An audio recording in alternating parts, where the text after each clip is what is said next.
Hey guys, in this video I'll show you how to add a link in SurveyMonkey. Now, all you need to do is hover over any question, click on edit, okay?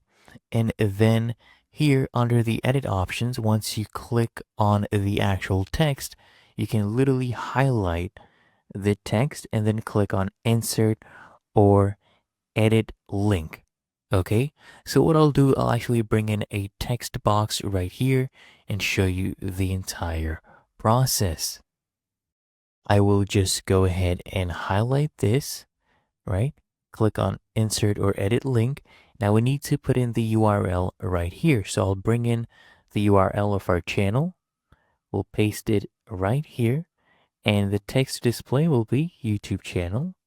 Okay. And the target, I'll make it the new window, right? So when someone clicks on it, it will open it up in a new window. You can click on OK, and then you can go ahead and save this.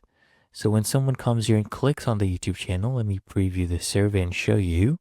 It would redirect them to our YouTube channel in a new tab, right? And it's really that easy and simple. And that is how you add a link in SurveyMonkey.